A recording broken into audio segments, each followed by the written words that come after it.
The fact that every 4 years you have this slice of world politics, world history, I don't think there's anything else that the whole world focuses on quite so intensely during that month of the World Cup. You're almost sort of taking the temperature of geopolitics every 4 years.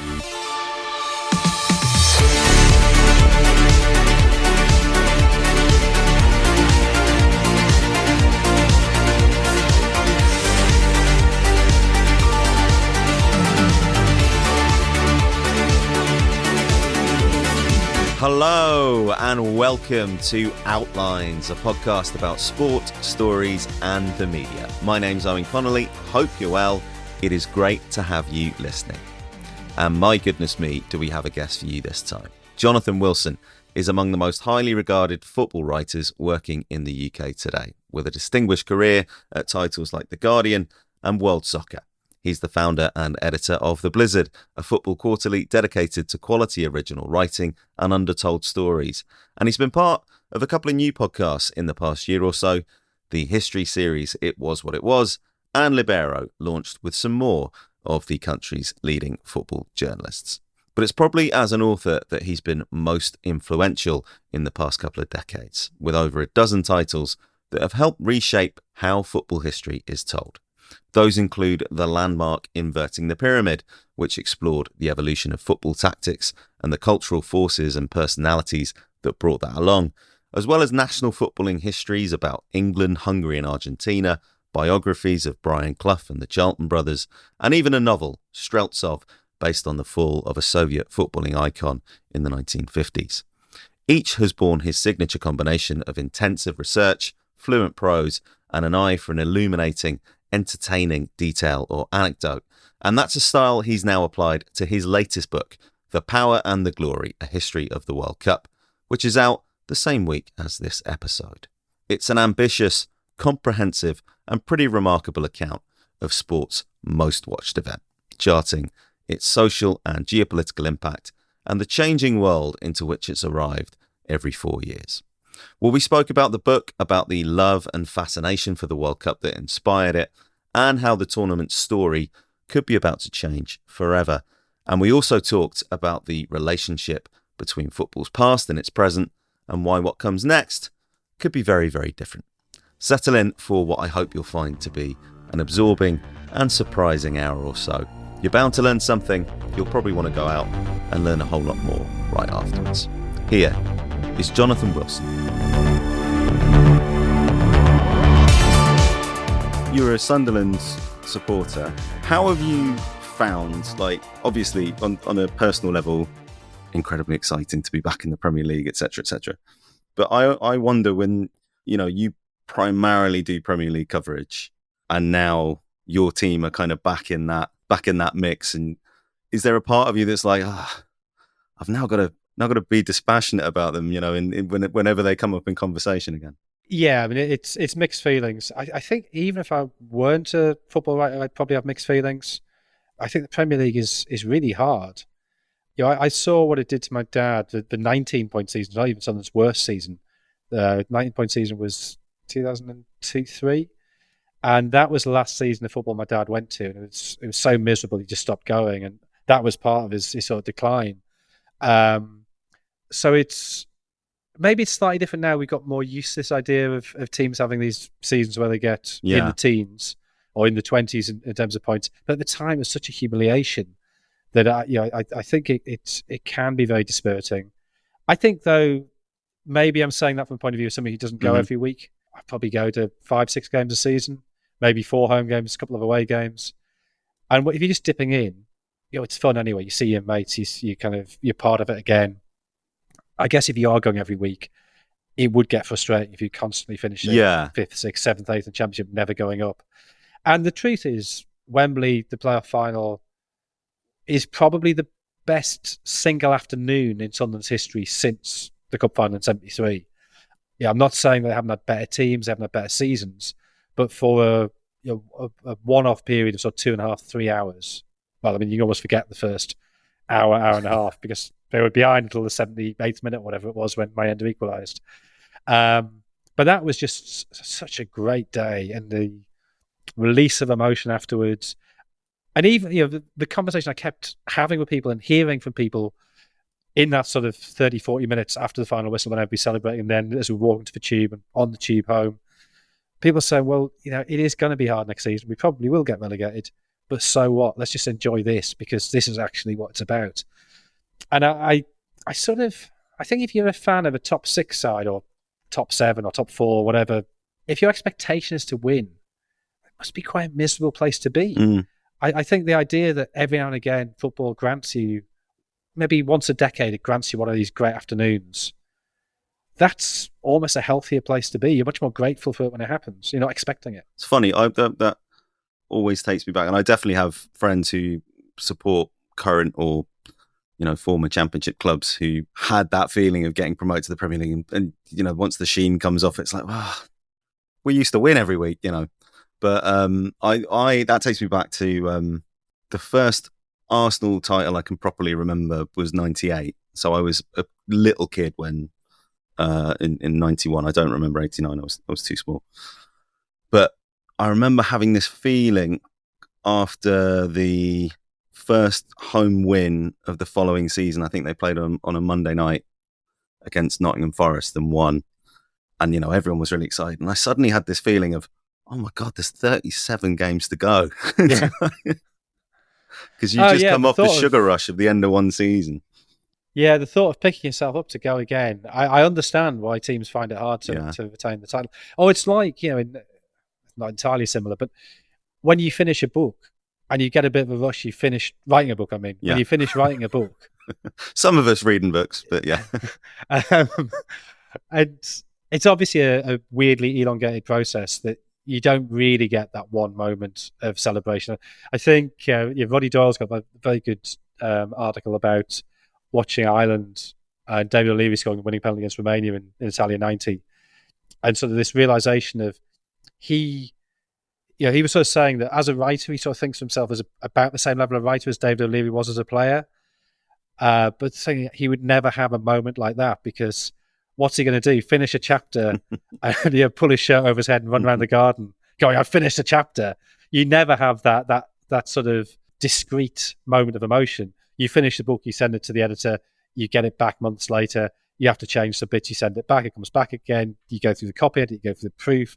By the time the book actually comes out, you kind of forgotten what's in it. It's 9 months since I last wrote anything in it. So you don't have that immediate moment of joy. But equally, when you then have to start the next book, and it's like, oh my God, I've got another 149,500 words to go after day one of it. It's really hard to keep going. So I know exactly what you mean. That's seasons are long and they are stressful. And I think it is really hard in that August after if you have won the league to start again. And I remember in 97-8 when Sunderland lost, you probably remember the playoff final against Charlton, the 4-4 draw, lost on penalties. Something had been really from the sort of November onwards, something had been brilliant that season, 97-8. They had a bad start, which is what cost them automatic promotion. And then the next season, it turned out to be fine. And it turned out that Sunderland got 105 points, which at the time was a record. They beat everybody in the division at least once. It was this sort of great sort of procession of...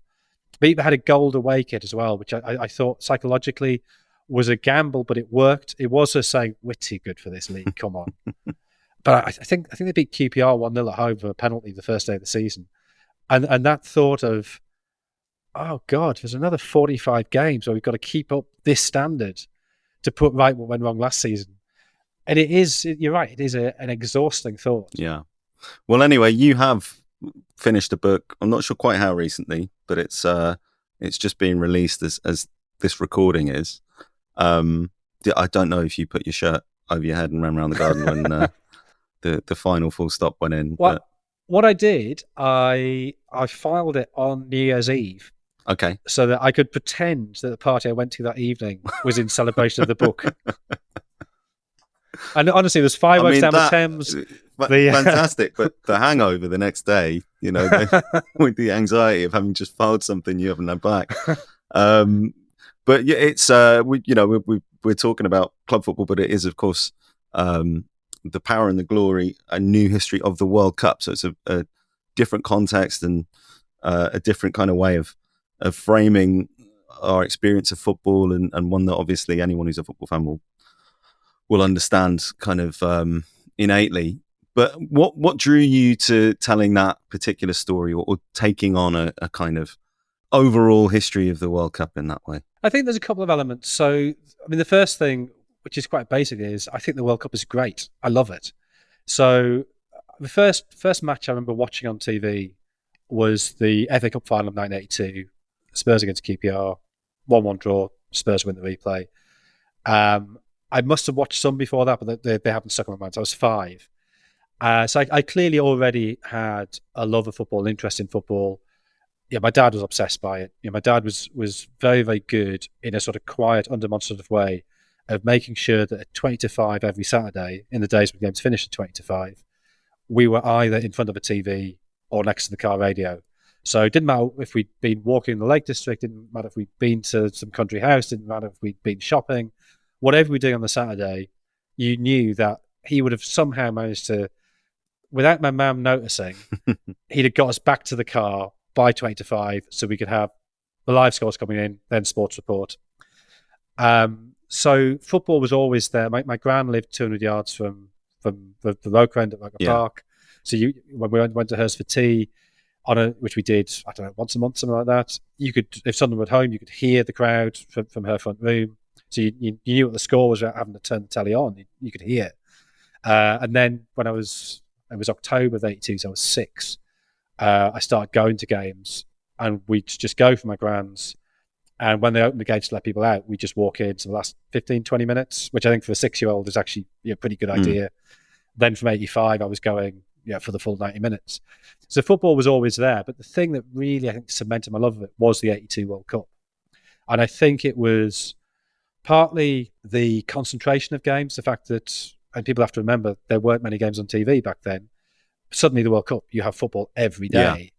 But also it's incredibly glamorous. It's in a different language. It looks very different. It's bright. It's sunny. The players look different. The kits are different. I had the Ladybird book of 1982 World Cup, which I must have read more than any other book I've ever read. And in the way of kids who love something, completely devoured it. I could have told you by the middle of 1982, I could have rattled through every World Cup final ever been played. I could have rattled through all 24 competing nations. I could have told you their currency, their capital, their flag. Yeah. So key resource for this book, that one. Yeah. No, but it really is. And I think that book, that book just appealed to 5-6-year-old me. I turned 6 in the middle of that tournament. I remember watching England-France when Brian Robson scored after 17 seconds. We must have then gone on holiday to Scotland during the group stage, because I remember I was definitely in Fort William when Scotland drew against the Soviet Union and went out. I remember that very clearly. Didn't watch it live because I was too young, but I remember the mood the next day and basically being told by my parents, just don't mention the World Cup to anybody because they might be a bit upset. And my dad would go out to the car to find out the scores, and he'd write down a bit of paper, leave them on my bed. So when I woke up in the morning, the scores were just there for us. But then we must have been back in Sunderland by the time of the second group stage, because I remember rushing home from school to watch Brazil-Italy. And I remember actually being very much pro-Italy out of cussedness and awkwardness and probably a genetic disposition to distrust skill. I think organisation was always what I really valued. And that game, I don't know what the chicken and egg was, but maybe that was a game persuading me organisation was the key. But it was definitely a hugely formative game. Yeah. So that was that month was the month that really sort of turned an interest in football into an obsession. And I remember being around my grand's house, and Peru v Cameroon was on the telly, and my auntie Doris sort of saying, "Why is this on? Why are we watching this? It's not one of the British nations." And me being, "Yeah, but it's Roger Milla, it's Thomas and Conno. It's Peru, the country of Paddington Bear. Of course we want to watch this." So I think sort of quite a militant internationalism from quite an early age. And then I don't know if I was particularly fortunate with the World Cups, but Mexico in 86, Italy in 1990, 2 other great World Cups straight away after that, both with a similar exoticism. I think the fact the languages were Spanish and Italian, so it was sort of foreign, but not totally incomprehensibly foreign. I think that really worked in terms of the captions, the scoreboards. I remember, I used to play a lot of Sabutio, and I had the Sabutio scoreboard, which came in different languages. So you could cut out, Copa Mundial or World Cup, Group B or Group B. And that seemed tremendously exciting. So it was partly the football, but it was partly like this sense of a portal to the wider world. Yeah. So that's I've always loved the World Cup. I think when I started covering them, my relationship with it changed, but we come to that later if you like. I've sort of, after a couple of years or a couple of tournaments of doubt, I've sort of come back fully onto the World Cup is the best thing that there is. I think it's a fascinating, don't even know what the word is, a snapshot. It's the fact that every 4 years you have this slice of world politics, world history. I don't think there's anything else that the whole world focuses on quite so intensely during that month of the World Cup. And so I think you can dip in and dip out is maybe slightly too sort of flippant a term, but you're almost sort of taking the temperature of geopolitics every 4 years. Yeah. And the fact that we are now, for instance, so Middle East focused when we discuss football and hosting, that tells you quite a lot about the influence of the Middle East on the modern world. And then that's the sort of two, I love this thing, I think this thing's important. But I also sort of realised that while Brian Glanville's book on the World Cup is great, it very much focuses on the football on the pitch. And I think football literature has become much more interested over the last sort of 30, 40 years in this socioeconomic, political, cultural phenomenon of football. Glanville doesn't really touch on that. So I sort of thought that's obviously missing. In the canon, there is no book which does that. Yeah. And also, I want to make absolutely clear, I'm not criticising Glanville. Glanville's book does what it sets out to do and does it very, very well. But the way we do football journalism has changed. Expectations have changed, partly because I think the audience has changed, or at least the recognition of the audience that's there has changed from publishers. That the sort of books they previously would only have commissioned for cricket, they now will commission for football. They've recognised that audience is there that wants more than just what's going on the pitch. But also now we have access to way more information than Glanville's generation of journalists ever had. If I want to find out what an Argentinian newspaper said in 1964, I log on to the Biblioteca Nacional de Argentina. I pay, $6 a month subscription or whatever it is, and they're all there. Yeah. And then you can use Google Translate to translate it. And okay, if it's a particularly sort of thorny passage or important passage, you might get somebody to translate it properly, but you at least get the gist. Or the same is true in Hungary or Russia or Germany or France or wherever. Suddenly you have all this information that's available to you. And equally, it's just much easier to put out an appeal on social media, say, does anybody know a way I could speak to a player who played on this side? And people come back to you and they're really helpful. Yeah. And there's Facebook groups which help you do that in certain countries. And it's just easier to have contact. Football is much more global. The world is much more global or globalized. So for me to speak to a journalist in Italy or Brazil and say, do you know somebody who played in the 74 squad who might be able to, here's his number, here's his email address. It's a much easier process to get that global perspective than was available to Glanville. Even though Glanville in his day, the fact he spoke Italian, he'd lived in Italy, worked in Italy, had a much more global perspective than most of his peers. Yeah. And I mean, that's something I think will emerge through this conversation, I hope, is the way that the experience of the World Cup has also changed, and that, the access to media that we have means that, I guess, the job that you had of synthesizing an impression of each of these tournaments is less about just assembling the facts, and it's more about assembling the experiences, I guess, as we get from just having match reports and so on to having very, very detailed video archives to now getting into sort of 18 and 22, where everybody who goes to one of those games is a potential broadcaster or archivist of that competition. But just in terms of the timing of it right now, and I'm sure your publisher will appreciate that, we're about 9 months from the next World Cup or so. So the timing is advantageous from that point of view. But did you feel like, we're going into a 48-team World Cup next year. It's the first one that's being held by 3 countries concurrently, although there's a dominant partner, which talk about geopolitics. I mean, my goodness me. But it feels like it will have a character that's slightly different from all the World Cups that have preceded it. And certainly the ones in the last kind of 30, 40 years when you've had 16, 24, 32 team tournaments. Yeah. I mean, I think the expansion is one thing, and I think there are risks in that. I mean, we've seen with cricket that the attempts to, I mean, with cricket, it's often expanding the tournament without expanding the number of teams in the tournament. But there's definitely been tournaments where even, me as quite a big cricket fan, by week 7, I say, oh my God, is this thing still going on? Like, how has nobody been knocked out yet? And I think there is a danger that, 32 teams, it's just about possible to watch. Okay, you've got the concurrent games in the group stage, but it's just about possible to watch 56 of the 64 games live and not go mad doing so. Yeah. And you can join at any point and kind of infer through context what the stakes are in a particular game without really having to refer to other games too much, like, because it divides in the middle.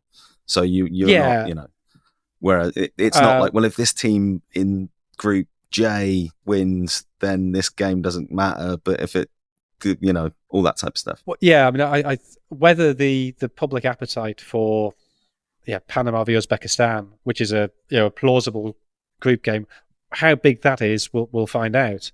I mean, the point you're making there about best third place teams qualifying, I think just shows how disastrous the structure is. That's bad for a number of reasons. It's so bad, I think 64 would be better than 48. The 32 is nice because it all fits into a month. You can keep it all in your head. When we're up to 12 groups of 4, that becomes that much harder. 16 groups of 4 obviously would be even harder, but at least it's just top 2 go through, rather than, as you say, this having to sort of go, oh, right, but if they draw that game, that means that if they win by 3, they could become the 7th best of third place teams and still go through. I mean, I think that's an unsatisfactory way of doing it in the Euros. We've got it in the Cup of Nations now. So we had a bizarre example in the Cup of Nations just gone, where Ivory Coast, the hosts, they managed to lose 2 group games, one of them 4-0 to Equatorial Guinea, sack their coach. They think they're going out.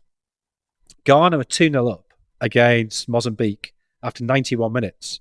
And Mozambique scored twice before the 94th minute, which suddenly puts Ivory Coast through as a best third place team from nowhere.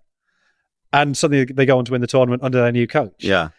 And that moment of sitting there watching this Ghana-Mozambique game, which in many ways didn't really matter, and Mozambique scored twice. Hang on, Ivory Coast are going to go, how? Yeah. They're going to go through with a -4 goal difference, having lost 2 games. And then, they're through. So that, they suddenly are equal footing with everybody else in the last 16.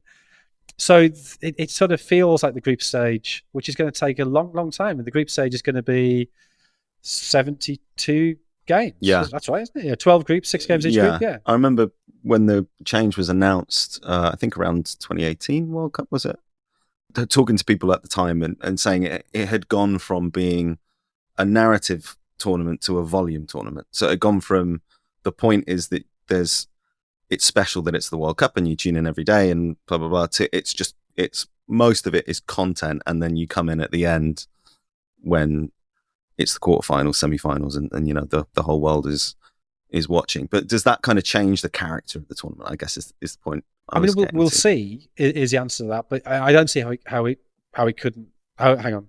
Let me get my negatives right. It must do, surely, is what I'm trying to say. Now, I think that point you make about content and football suddenly becoming content production, we've seen that in the Champions League with the so-called Swiss model, which I think is not actually a strict Swiss model, but anyway, that's not really that relevant. we've gone down enough rabbit holes already, I think. But the 36 team where everybody plays the 8 games, and then the top 8 go directly through to the last 16, and then the next 16 play off. The first season that it felt semi-exciting because Real Madrid start quite badly and Manchester City start quite badly, and there was a little bit of, you thought, going to the final couple of games, these big teams could go out. Well, of course they don't go out, and it turns out that when Liverpool beat Real Madrid, which seemed quite a big deal when it happened, absolutely meaningless. Yeah. It just didn't matter at all. And I do wonder going forward whether people become increasingly cognizant of just how irrelevant many of those games are. But the problem is that football generally seems to be adopting a more American model, and this is how American sports work. You have baseball particularly, hundreds and hundreds of games, and then the last sort of 10, 15% of the season is playoffs, but suddenly means something. And it's almost like you're not meant to watch every one of the early rounds. The idea of having a baseball season ticket and going to every game would seem vaguely nuts. Yeah. It's meant to be a kind of, oh, what are we going to do this afternoon? Oh, we'll pop along to the baseball. That's on. Rather than sitting there for a week going, oh God, I can't wait for this game on Saturday, which is how we used to football being. Yeah.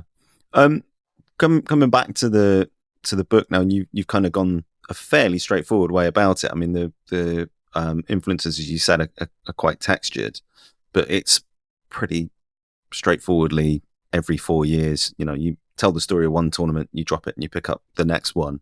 Was that always the way that you thought about telling this particular story, or had you thought was there a version of this that's much more overarching and kind of there's themes of FIFA and geopolitics told between those two, or between each event, or what have you, that kind of shape the globalization of culture and all the rest of it coming in? Yeah, I thought, is there any way not to do it like this? Because I think the worst kind of football history goes season by season. And then in 72-3, this happened. And then in 73-4, this happened. It's the most boring way to write stuff. However, with the World Cup, I think the 4-year gap means that you've got time for things to build. It's not, although it is divided World Cup by World Cup, it does jump forward and backwards in time within those chapters. So, for instance, if you want to find out what happened to France in 62 or 66, you've got to read the 1982 chapter. There's a jump from 58 to 82 in terms of France, as an example. I just think in the end, it's narrative history, and the narrative of football is who wins each tournament. So even though almost certainly people reading this book will know who's going to win every tournament, you still have to follow that basic structure of this country won the right to host it, these things happened, they won it. And if you try to sort of tease that out into a theme of here's FIFA, here's, I don't know, globalization, here's race, whatever, I think you then lose that narrative element. So it's a question of sort of trying to sort of work between those two models of the thematic and the chronological. Yeah. But I just sort of think the way we think about football, we do think about it season by season, or we do think about World Cup by World Cup. You kind of have to acknowledge that. I think if you say I was to write this book about the Champions League / European Cup, I wouldn't do it year by year, but what you would do is say, these are the years of the Real Madrid supremacy. Yeah.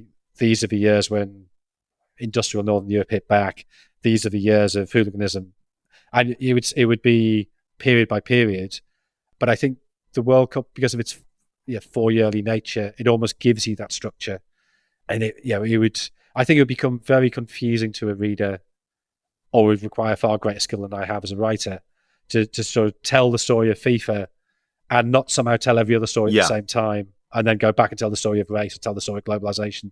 So I think you've got to be conscious, what is this chapter doing? So actually one of the things I did when planning it was just try to write down one word of what is the key theme of this chapter. So it might be globalization, it might be, sorry, one word's wrong, one term, might be Cold War, it might be response to Second World War. And hopefully that stops it just being a list of results. Yeah. And I mean, one of the things that you've been able to do that's quite interesting is find different entry points into each World Cup, which I think is another way of setting the context of, as you say, this sort of temperature check of geopolitics. So you have the 1930 World Cup. It's it's almost like a Jolly Boys outing to Uruguay on this cruise ship. 1998 opens with a reference to a TV ad, and 2014 is sort of a previous period of decadent folly in Brazil's history, shall we say? In the construction of the Opera House in Manaus, which is a great story. Yeah, I sort of read that story sort of idly thinking, I wonder if there is an intro here. And then suddenly you get the ghosts of dead Italians. You get what's the word I'm looking for? A asphyxophiliac concert hall owner whose ghost supposedly haunts the place. That whole story of the Brazilian rubber boom is an amazing story, which I knew nothing about. And the fact that I can't remember his name now, but the fact that the Brazilian rubber boom is ended sort of almost 30 years before it's begun by some British explorer who just nicked some seeds, takes them to Kew Gardens. And then when they develop, the British take them to Sri Lanka and Malaysia. And it turns out conditions in Sri Lanka and Malaysia are much better for growing rubber than they are in Brazil, because they don't have some kind of, I mean, I'm not pretending I understand rubber growing, but they don't have some kind of blight. So it's a much more productive way of doing it. And then the stories of, I don't think I include them in the book, the stories of the rubber crash in Manaus, where you have these incredibly well-heeled Europeans who've been living this extraordinary life, this sort of Belle Epoque, kind of opera house, furs, kind of great dancers, champagne. And suddenly they're literally selling everything to get a ticket for the ferry to get out of there. But also, at the same time, underlying that, astonishing cruelty and exploitation of the local people. I mean, there's, again, I can't remember if I do include this or not, but stories of essentially a concentration camp of 6,000 local women who were just there to breed. I mean, it's just horrendous. So, I mean, that's a novel that should be written. Yeah. I mean, none of that by 2014. I should very strongly clarify, but it is, the way that all these national stories and these kind of echoes of the past and so on weave their way into World Cups, and in a way that is atypical of other football. I mean, obviously football is always some kind of reflection of culture and history, but I think there is a potency to them. I mean, again, coming back to Brazil, you have the Maracanazo and these things that have a kind of, they take on a folkish quality that are amplified, I guess, by the context of the World Cup. I think what you find is, or what I found was that particularly for South American nations, younger nations, shall we say, they don't have the sort of same depth of national story that European nations have. Football becomes hugely important because, I'm not saying it's necessarily true, but I can understand why people would say, as the player like Nelson Rodriguez says of the Maracanazo, the defeat to Uruguay, which cost them the 1950 World Cup. When so everybody in Brazil thinks they're going to win it. They're brilliant all the way through. They're smashing teams sort of 5-0, 6-1, 7-1, and then suddenly they lose 2-1 in the final game into Uruguay, and a game they only need to draw to win the tournament, and they're 1-0 up in it as well. And for that to be described as Brazil's national tragedy, on the one hand, is ludicrous and not true, but on a symbolic level, given that tournament was supposed to be emblematic of the new Brazil in this new post-Second World War, the world is being built again, and Brazil's hosting that World Cup thinking, we can prove we're one of the leading nations. Yeah. And then they lose at the last. The deflation, I think, would be profoundly affecting. Yeah. And whether that's Brazil's great national tragedy, you can argue. But I don't think to say that is as ridiculous as it would be to say that England's defeat to West Germany in 1970 was England's great national tragedy. I think in Argentina, it's maybe even more explicit than it is in Brazil because of the way Argentina's intellectual class is, that football takes on this enormous power that once the British retreat from Argentina, you have Argentina having been part of a sort of informal empire, so the British retreat in the years leading up to the First World War. 1912, you have Leopoldo Lagunas, the great poet of the age, giving these lectures at the Odeon Theatre, and there's presidents going, senior politicians, business leaders, the most important people in the country are there. And he's asking this question, ¿Qué es Argentina, what is it to be Argentinian? And he locates you have a tree spirit of Argentina and a pampas, which I think does have implications for its football. But there's this realization very quickly that actually the one thing that this nation of immigrants from very disparate places, immigrants from Spain, from Italy, Jews, Arabs, Brits, Irish, Germans, French, all coming together, one of the very, very few things they all agree on, one of the ways that society is projected to the world is through the football. Yeah. And so football takes on this dual role, that one of the only things that connects, say, somebody living in the jungles of Tucumán in the north, or down in the tundra of Ushuaia in the south, or out in Mendoza in the Andes, or in the eastern littoral, they all listen to the radio. And what are they listening to? Well, it's broadcast from Matanga halls and broadcast from football stadiums. So it pulls the nation together. Yeah. And then when the national team plays, obviously, I might disagree. I might be an Italian who disagrees profoundly with my Spanish neighbour. But when Argentina are playing Uruguay or Brazil, I want Argentina to win. And so the football team becomes this projection of national character, which is why you see in the 1920s this very detailed, very sophisticated discussion of how should the national team play. What's the best way to play, but what's the most characteristically Argentinian way to play.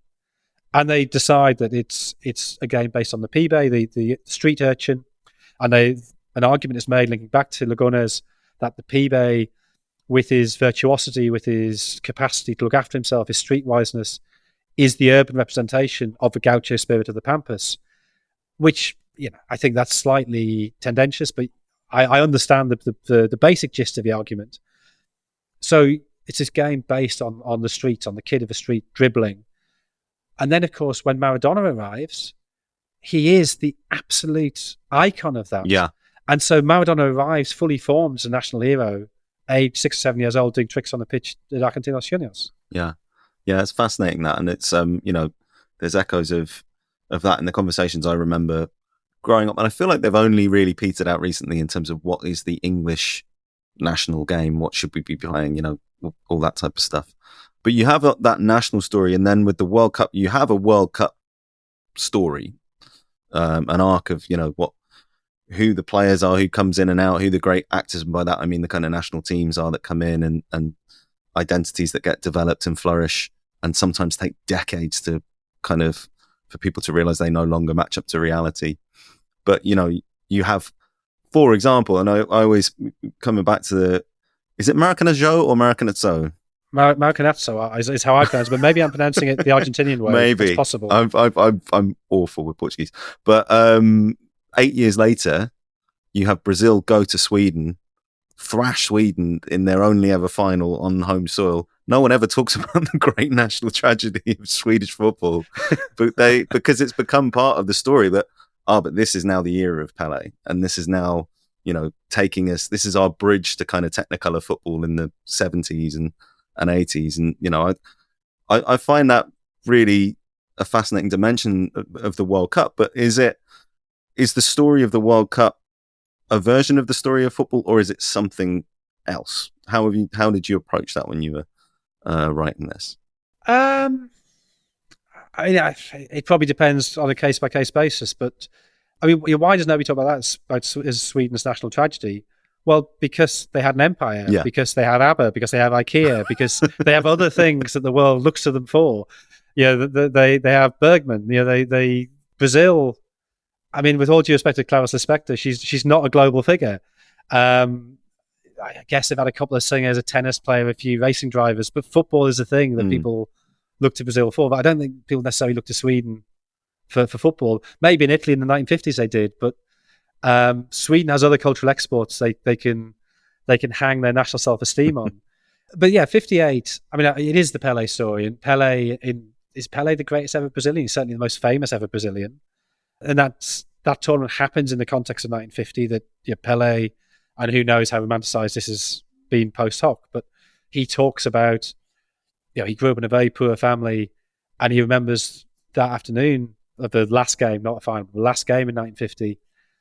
His father having all his friends around him having a party. The only time he ever had a party when he was a kid, and then his father crying at the end, and him sort of saying, first of all, praying. There's a crucifix on the wall. He prayed before the crucifix and said, God, please help me put this right for my dad. And then going to his dad and saying, look, I will put this right for you. And then 8 years later, as a 17-year-old, he wins the World Cup. And saying that as the anthem played before kickoff, he was thinking of his Dondinho, his father, and his father's tears, and thinking, I've got to put this right for him. So that's a great human story. Yeah. But at the same time, it's a great national story. Yeah. Yeah. But just to separate those 2 points out, I mean, the World Cup, it grows from the Olympics. It grows from a need for kind of FIFA to establish itself. It reflects a game that's globalizing, but it also reflects an organization and taking control of that, probably at the most opportune moment in the sports history that it could have done that. I think there's historians don't tend to like hypotheticals too much or counterfactual history too much. But there's a world where the World Cup doesn't come along where it does, and either the Olympic gold becomes the most cherished title that a footballer can get, or just international football just doesn't have the same kind of resonance as it grows to develop in the 20th century. If you look at other sports, whether it's basketball or athletics or whatever, there are plenty of examples of sports that go one of two directions that have world championships, but for whatever reason they're not as prestigious as either an Olympic medal or a professional title. Yeah, I mean, you sort of actually have that counterfactual happens in women's football, where you don't have a World Cup through to 91, I think, the first women's World Cup. Yeah. And so the Olympic gold is still a significant event in women's football. The Olympics still has a place. And I think the timing there is significant, that the 92 Olympics is the first Olympics where professionalism is allowed. I mean, clearly it has existed in various forms, but it's the first one where sort of all bets are off, do what you want. And so the professional game in women's football can live in parallel with the Olympics. I think the timing issue, you're right. So, I mean, FIFA comes along in 1904, and basically to settle a dispute in France over who should run football. There was 3 competing authorities, and one of these bodies thinks, actually, if we have an international body and you can only have one member per country in that international body, that member will have authority. And so, they get other European nations. The UK nations are predictably dismissive of foreigners playing football. It's ridiculous. But by 1912, FIFA you have to be a FIFA member to play in the Olympics. By 1920, FIFA are organising the Olympic football, but what you then get is professionalism. So the first non-UK nation to turn professional is the US in 1921, Austria in 24, Hungary in 26, Argentina in 1930, Uruguay in 31. So there's this wave of professionalism. And I think FIFA is very open to that in a way it didn't necessarily have to be. Because Gilles Rimet, who became president in 21, I think, he is totally committed to professionalism. And his reasons, I think, are quite interesting. That he's a very devout Catholic, and there's a papal encyclical of 1890, De Rerum Novarum, from Leo XIII, which is essentially addressing the conditions of the poor, the industrial poor. And one of the sections, one of its recommendations is we should provide sport. Physical activity outside of a work context is good for health. It's good for mental health. And Rimet completely accepts that, and he sees amateurism as a block to that. Mm-hmm. And he's very, very dismissive of amateurism. He thinks that's it's a way for the wealthy to sort of push away the working classes. And he establishes Red Star, his own club in Paris in 1895, on those lines to try and remove class distinctions. So he is very conscious through the 20s. I mean, he let Uruguay into the Olympics in 24, and I think a more rigorous check on how professional those Uruguayans were. They didn't technically turn professional to 31. They weren't, Eduardo Galeano claims that, they're grocers, they're ice salesmen, they're marble cutters. I mean, they are, but that's not the main source of income. They're professional footballers in all but name. And then Argentina hadn't gone in 24. They claim that they didn't go because they thought they'd be considered professional. I think they didn't go because they didn't have the organisational capacity to do it.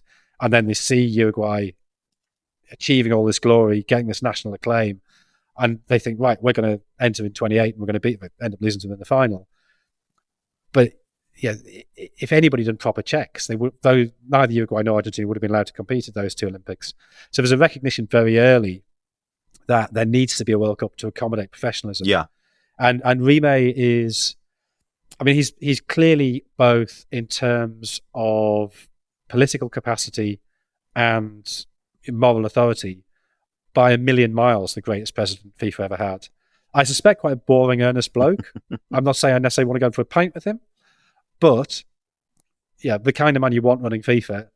And he managed to get off the ground for 1930, and without such an enlightened a president with the administrative capacity he had, maybe it wouldn't have happened for a while. And then, of course, he's very idealistic. He thinks the World Cup will encourage fraternity among nations. And in 1930, I mean, Argentinian complaints about Uruguay notwithstanding, pretty much works out. 34, Mussolini gets hands on it, and that's a different picture. Yeah.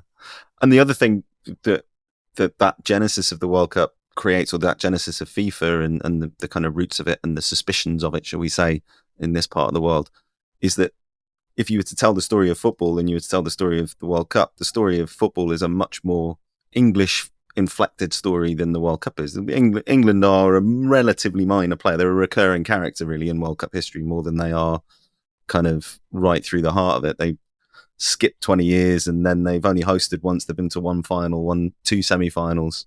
Whereas, you think of England as being an originator of the game and now kind of more or less its commercial centre. Yeah, but I mean, they did have 20 odd years of being FIFA president. Sure.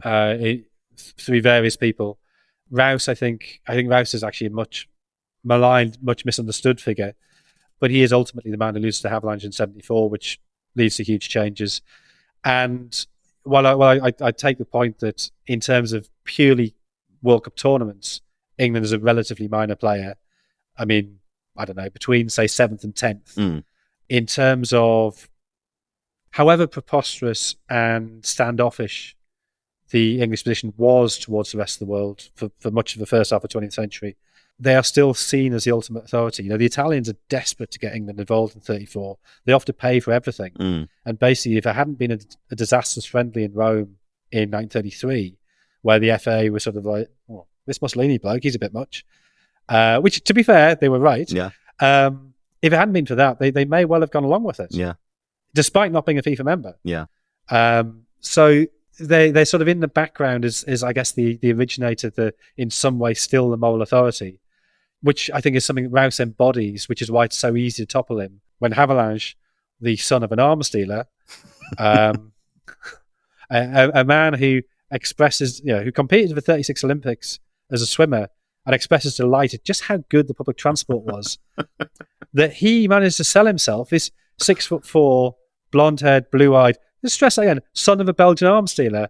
He sells himself as the anti-colonial candidate in 1974 and wins on that ticket. Yeah, yeah. And I mean, do you think that, again, that sort of, there's still a characterization of, it's almost explicit. It's not that far on from being explicit in sports like cricket, that distinction between professionalism and amateurism and gentlemen and players and all that sort of stuff. Do you think that made it easier to characterize Rouse in that way and to characterize English influence in that way, even as late as the 1970s? It definitely made it easier, but it wasn't true. Havelange was very good at portraying Rouse as a sort of tweedy upper-class Englishman. He wasn't. He was the son of a grocer. He grew up in, upper working class, lower middle class. He was a referee. He was a footballer who got injured, became a referee. He obviously had a very bright and fertile mind, so he writes a lot of the early theory of refereeing. So the diagonal system, which is still sort of the basis of how referees work today, where they basically work in the opposite diagonal of the pitch to where the linesmen are, so that they get the fullest sort of sight lines. That's all him. He's not a racist in any way. I mean, and I think by the standards of British people at the time, extremely enlightened. He works with Nigerian FA. He makes a terrible mistake over South Africa, and I think his stance on South Africa is indefensible. But his stance on South Africa is not apartheid's fine, we should go along with it. His stance is that FIFA should not get involved in domestic politics, and it's up to South Africa what sort of team they want to send. And if their domestic politics say they can't send a mixed race team, well, FIFA has to just sort of accept that. It shouldn't be intervening. Now, as I say, I personally, I think that's totally wrong, but it is consistent with the stance he takes on every issue. It leads to some ludicrous situations, which I think really cost him. So, for instance, in 73, there's meant to be a World Cup qualifying playoff between Chile and the Soviet Union. The first leg is played in Moscow. The second leg is to be played, as it turns out, shortly after the coup against Salvador Allende, a elected Marxist leader who obviously the Soviets have an affinity with. And it's due to be played in the Estadio Nacional, which has been used as a literal torture and execution centre by the Pinochet regime. And the Soviets, I think entirely correctly, say, we cannot play there. This is ridiculous. And FIFA send an inspection party who come back and say, oh, actually, things aren't as bad as the Soviets make out. The only people who are here, they're homeless people who, they've been displaced by the coup and they're just waiting to find new accommodation.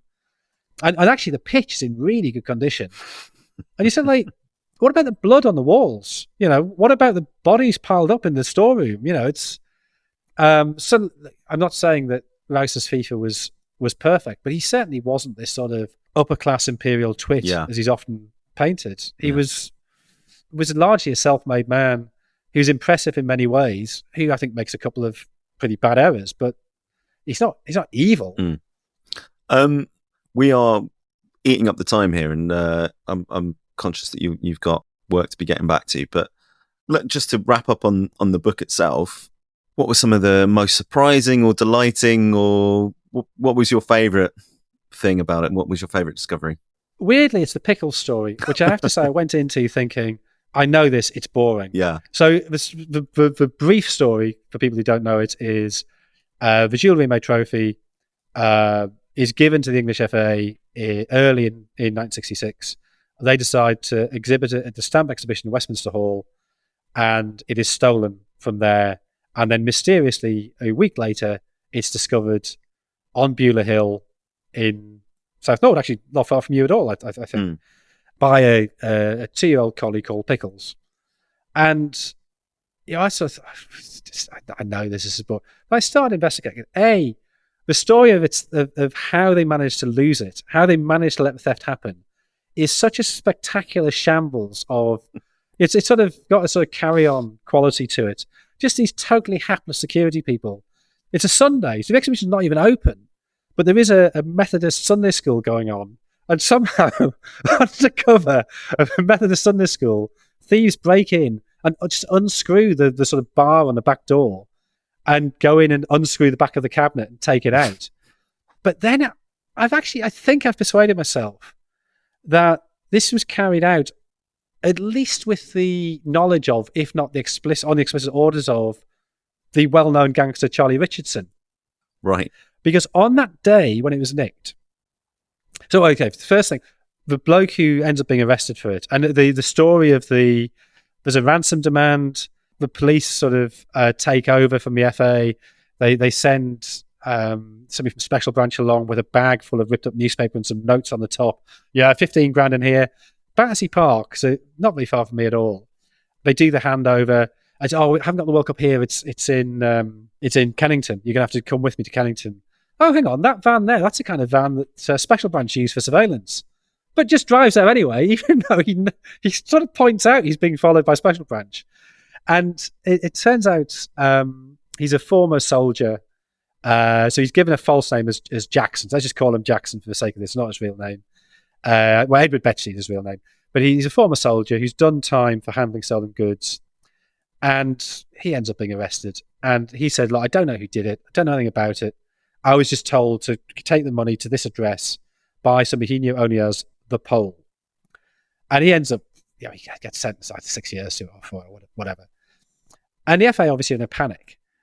But it turns out Betchley lives 2 streets over from Charlie Richardson in Clerkenwell. So you wouldn't commit a crime like that unless he sort of said, "Yeah, you can do it." It'd be madness to do that. Be a death sentence. On the day that the World Cup is nicked, on the day the Jules Rimet Trophy is nicked, Charlie Richardson, who is facing extradition to South Africa, where he would face the death penalty, acting on the orders of BOSS, the South African Security Service, has raided the headquarters in London of the ANC, the African National Congress. Now, I don't think it's implausible that at the same time as doing that, the same people who might have carried out that break-in, it's less than a mile from there to Westminster Hall. So if you're BOSS, it makes sense for you to want Harold Wilson, the British Prime Minister, to be embarrassed. There's an election coming up, I think, 3 weeks later. So if you can humiliate Wilson by nicking the World Cup on his watch, Wilson's obviously very anti-apartheid, very anti the South African government at the time. So this is a great opportunity to make him look silly. I just don't think it's beyond the bounds of possibility at all that Charlie Richardson's people would go and steal the World Cup. Yeah. pass it on to Betchley or Jackson, who lives 2 streets of Charlie Richardson. And then I think what happens is, so Richardson at the time is involved in the gang war with the Krays.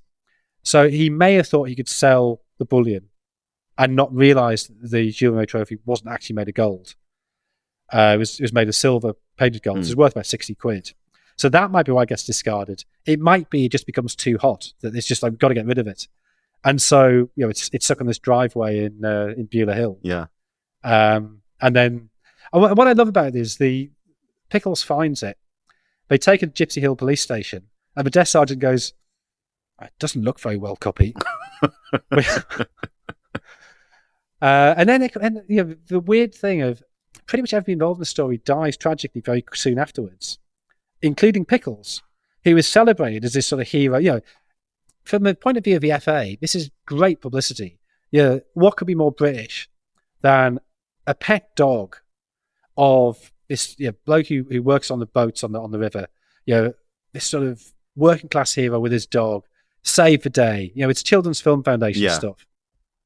So Pickles becomes this sort of celebrity. Stars as himself in the film of his life. He's named Dog of the Year in both England and West Germany, which is an unprecedented double. Dog food companies are falling over themselves to give him free dog food. He's living high on the hock for a year, and then he goes chasing a cat. His lead gets caught on a branch, and he hangs himself a year later. So even Pickles knew too much and had to be taken out by the South African Security Agency. Took the words out of my mouth. Extraordinary stuff, and I think redolent of the kind of depth and richness of a lot of the stories in the book, which is available now, as I said, as we're not as we're talking, though I have seen it, but as people are hearing this. I wanted to ask you a couple more questions, a couple more about you and your career, and then there's 3 that we ask everybody at the end of each episode. But for you personally, you've got these, and they're not quite twin careers because there's so much overlap, and obviously one feeds so much into the other. But you have a history background, and you write these books that are kind of histories of football, albeit through slightly different framings, whether that's tactics or the history of the England team or what have you, and national stories. But then you have your week-to-week, fairly straight kind of match reporting and analysis. How do you find those two interact? Is it something that you're conscious of, or was it just kind of you're just following your curiosity? I mean, to be honest, I just enjoy it, and realistically, financially, I kind of have to do both. Mm-hmm. Maybe if I focus on the news side of things, or sort of more current kind of things, maybe I could find enough to sort of make a proper living. But I think I quite like doing the two. I think then they do sort of bounce off each other. So I mean, as we're recording this, I on my Substack this week, I wrote a piece comparing Alexander Isak's attempts to get away from Newcastle to George Eastham in 1960, also going on strike to get away from Newcastle. Yeah, and the ramifications that had for the transfer system and the various court cases of 1963. So they do feed off each other. I've got my football history podcast now, but even that, we sort of end up sort of quite a lot of the time saying, this thing that's happening today, this is quite similar to this thing that happened in 1952 or whatever. So they do sort of feed off each other, but fundamentally I'm just quite lucky that I get to talk and write about what I'm interested in. What have you've got a couple of other projects that you work on. One is very new, which is the Libero podcast, and the other very much less so, much more established, the Blizzard. I mean, what of those kind of what's the inspiration for those, and what are you kind of, what perspective are you getting, I guess, on football storytelling as a result? Yeah, so Blizzard was 15 years ago now. Just sort of got frustrated that it was very hard to get people to do long form, which long form seems to have taken off again, seems fashionable again. So it was sort of an attempt to almost resurrect a sort of Victorian idea of what the magazine could be, which is, Blizzard itself was a Sunderland-based newspaper of the late 19th century. So we nicked their masthead happily out of copyright. And that's why we took that name. And the idea initially was a profit share that you got points as a proportion of how much of each magazine you wrote, and then we divvied up the whatever profits were at the end of the year. With COVID and lockdown, we had to change that because writers needed money straight away. So we're a bit more traditional model now. Equally, it was pay what you want, but that sort of ran its course, and now it's it's more orthodox. But still, it's not huge. It doesn't sell thousands and thousands of copies, but it ticks over. It does all right, and it's an opportunity for people to write about themes, subjects that wouldn't be picked up by more mainstream outlets, or to look at fairly mainstream things in slightly different or unusual or lengthier ways. And I think it still fulfills that function. Yeah. So it's ticking over. It's doing fine. And then Libero really was a sort of a sense that in a very crowded football podcast market, there wasn't really anything going in depth into subjects. So, for instance, this week we were recording, we did a whole episode just looking at PSR, profit and sustainability regulations, and trying to make the case of why these are a good thing. Everybody sort of slags them off, or clubs who find they're not able to spend what they would like to spend, slag them off. And we were trying to say, well, A, what are they? Why were they introduced? And why might this actually be a good thing? And turns out you can fill an hour doing that quite easily. And it's grown remarkably quickly, far quicker than any of us really thought. And I think maybe at the back of our minds as well. So it's 7 fairly well-known football journalists who set it up, plus a producer. So there's 8 of us involved in it. That the world of journalism at the minute, sports journalism certainly is pretty insecure, pretty fragile. There's a lot of layoffs. It might not actually be the worst thing to work out a way to take control of our own destiny, as it were. Although obviously when there's 8 of you involved in the project, you have to make quite big profits for anybody to get any kind of dividend. Yeah, sure. And finally, just before we move on to those last questions, and you can, it's the kind of stuff that comes up on Libero, I guess, but are there any trends that are emerging in football at the moment that you think the historian in you thinks, this might echo somewhere a bit further down the line? I think we're reaching a real sort of critical point of football that really over the last 45 years, and this is not just true of football, but we've seen a process of rich getting richer and the poor getting poorer, and the gulf between them opening up.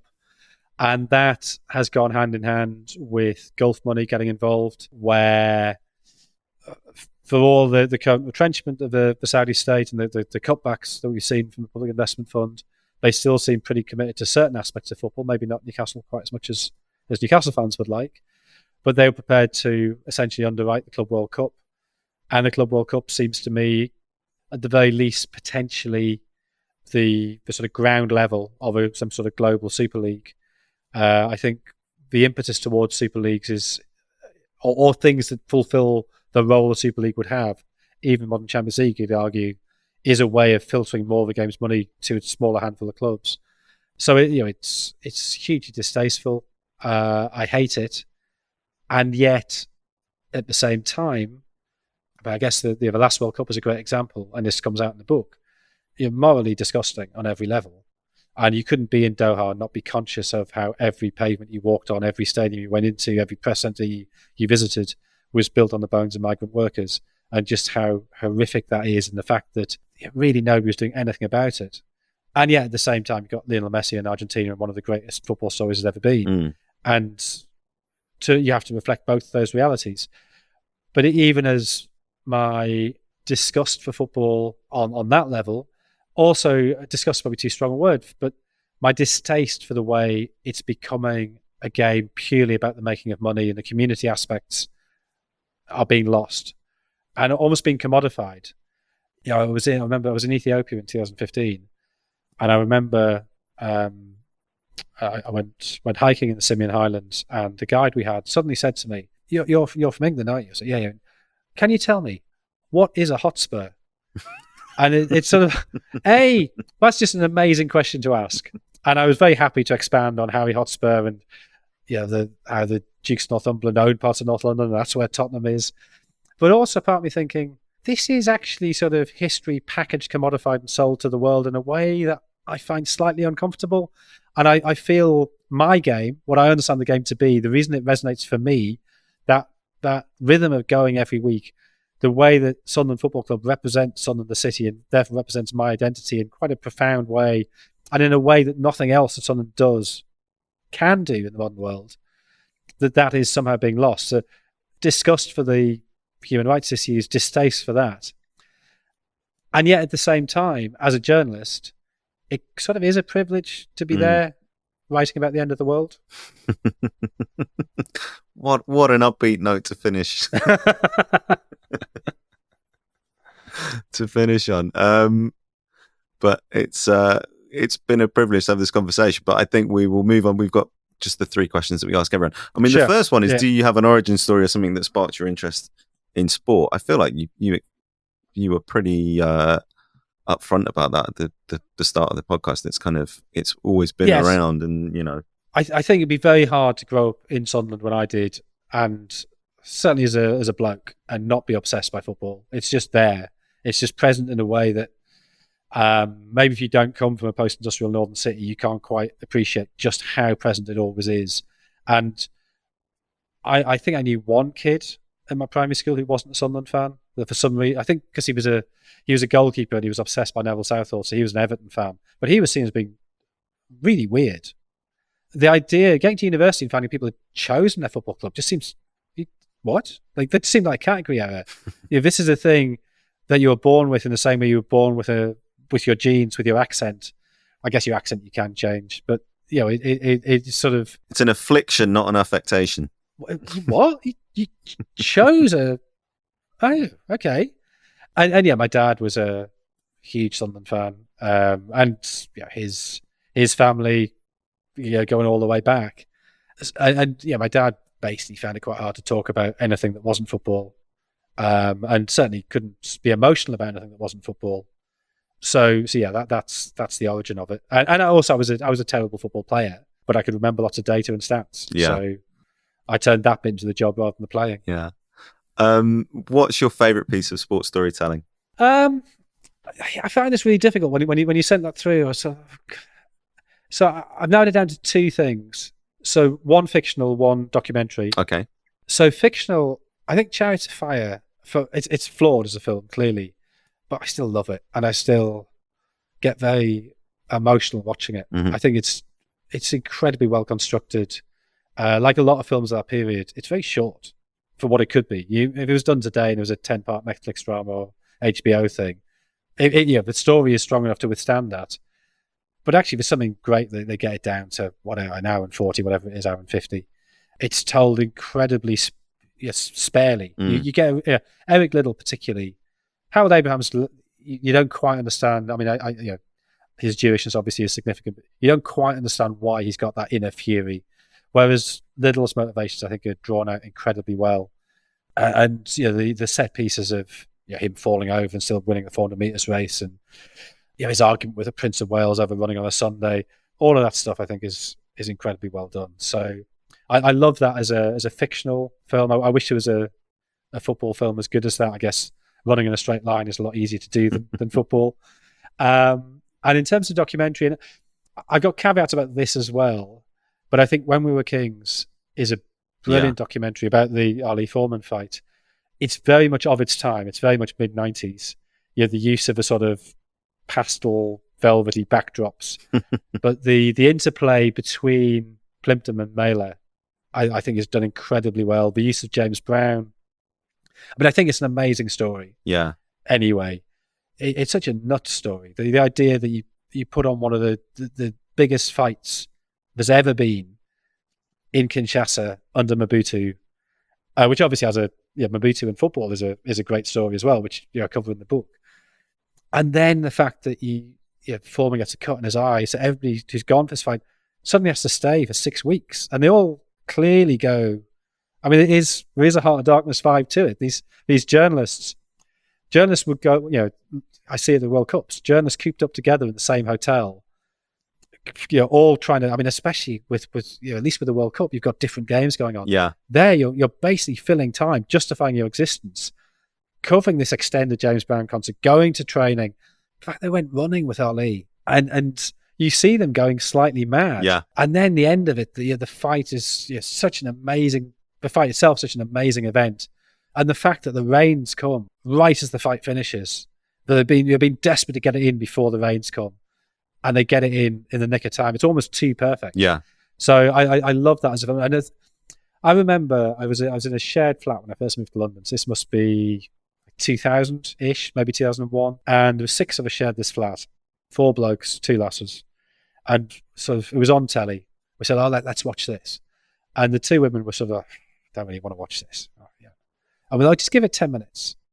And everybody just watched it. Yeah. Totally wrapped all the way through, because it draws you in. And it is about boxing, but it's also about so much more. And it's about Africa, and it's about post-colonialism, and it's about race in America and Don King, and also about the relationship between Plimpton and Mailer, which is this, I think, a fascinating sort of dynamic. Yeah. Yeah. Also, much shorter than you think it would be.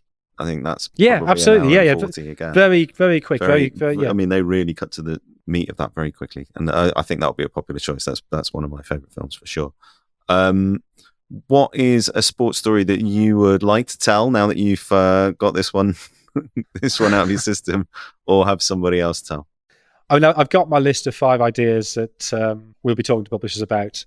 None of which I think are particularly radical or revolutionary. Just things I would like to do.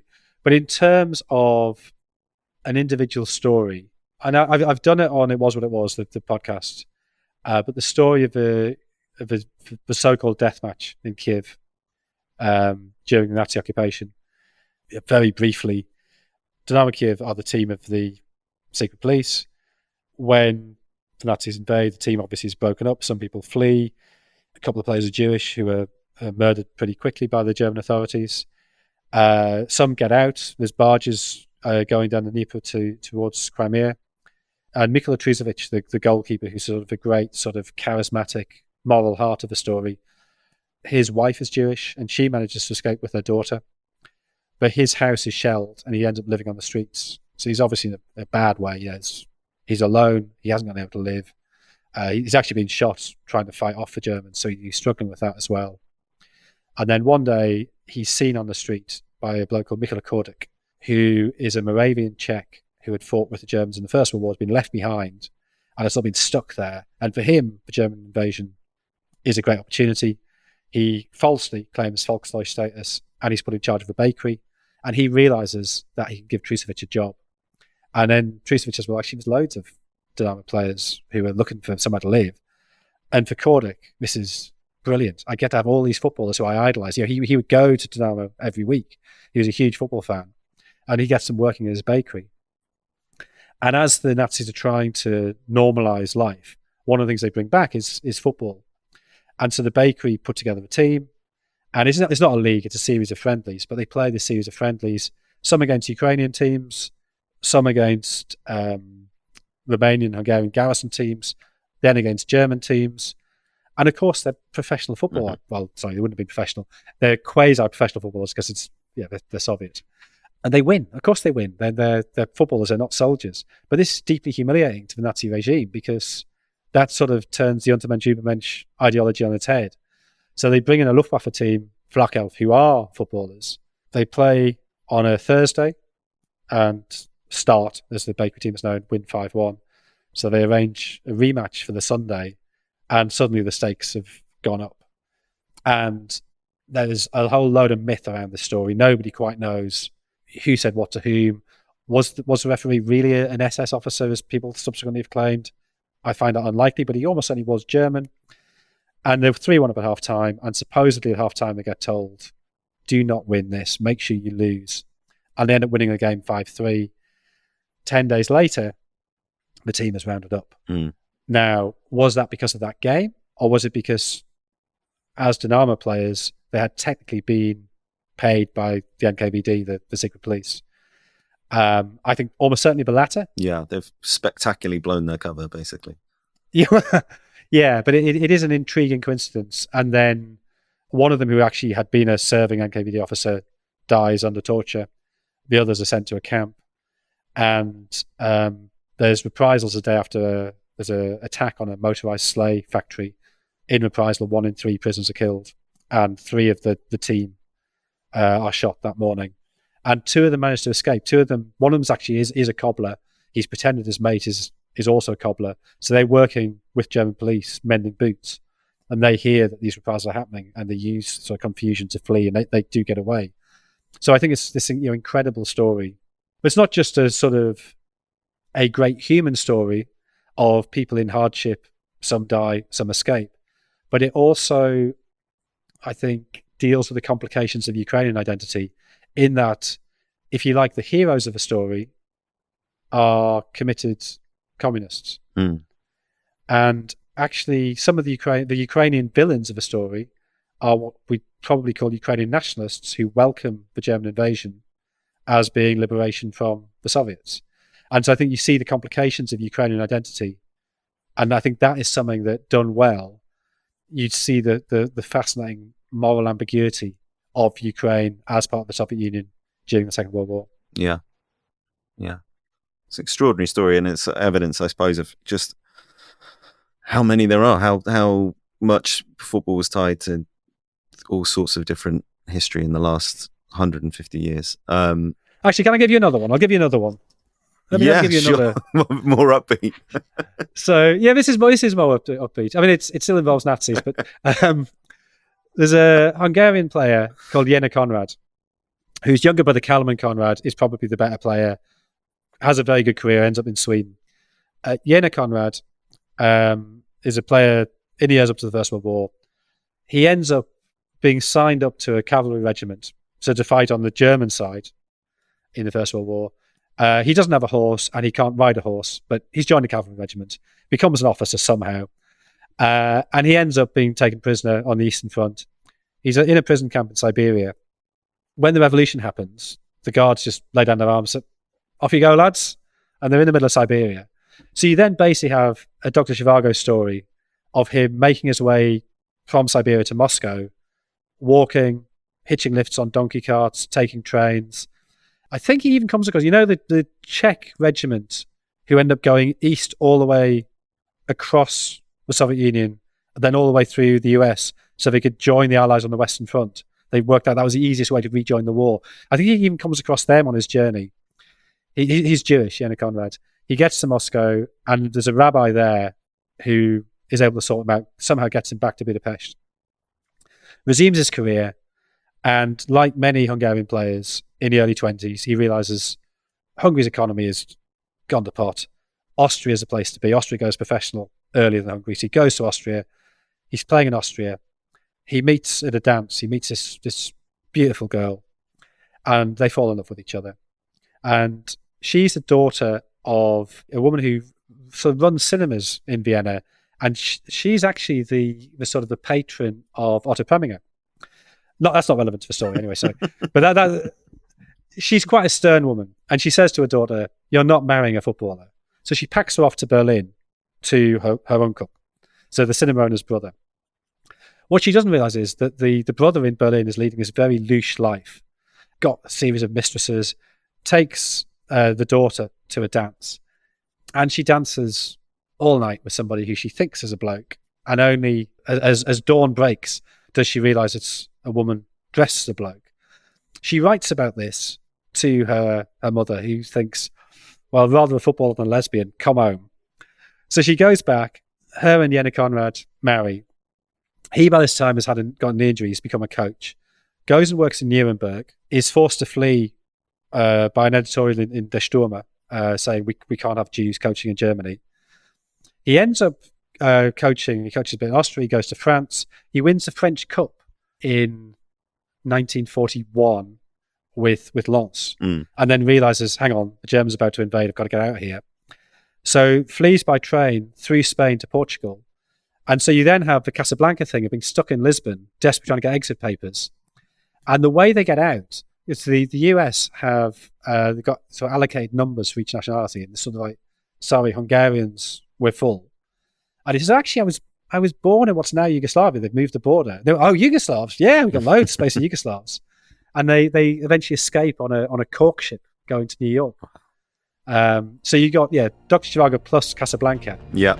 How is that not already a great film? Yeah, I feel like that was the first draft of the Gold trilogy. Just got sanitized in the edit.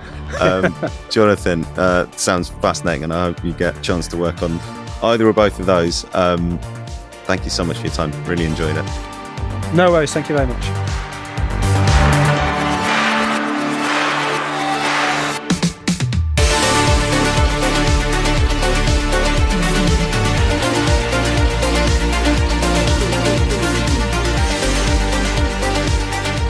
Outlines is an original production from 2640.